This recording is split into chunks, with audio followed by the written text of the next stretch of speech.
وأبو مهدي المهندس معي في الهليكوبتر صعد. واضح؟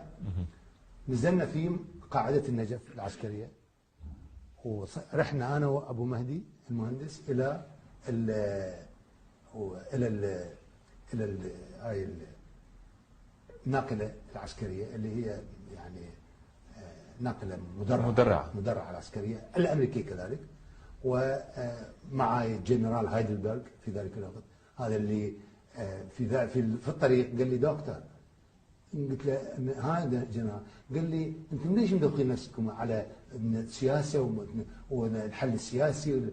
انا اقول فلاتنت هام اوت، يعني انا امسح بيه الارض، امشي بالدبابات على النجف القديمه.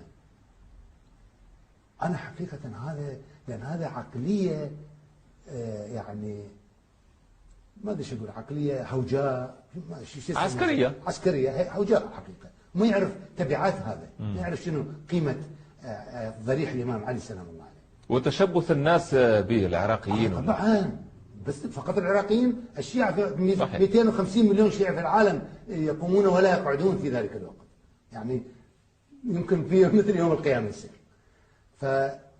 قلت له اوكي جنرال، يعني تستريح ما يخصك بهذه الشغله. وصلنا للمحافظه وكان الاخ المحافظ استقبلنا، قعدنا في المحافظه وترك، كان يعني جاني بعدين دعيت الشيخ العاصفي الله يرحمه، اللي هو كذلك يقدر يروح لحضره الامام علي ومع الحاج ابو مهدي المهندس. فراح الشيخ ابو مهدي المهندس ورجع عده مرات، والتقى بالسيد مقتدى واعطاه شروط، لانه اعطاني دكتور اياد علاوي اعطاني 10 شروط.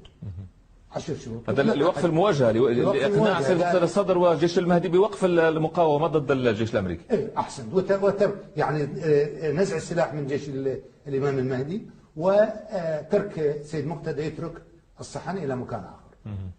فقال لانه سيد مقتدى قال لا، خلينا نلتقي. فاحنا اتفقنا ان نلتقي وين؟ ببيت عماد كلندر، سيد عماد كلندر، لانه سيد عماد والده يصير صديقه لابو سيد مقتدى، سيد محمد الصدر رضوان الله عليه.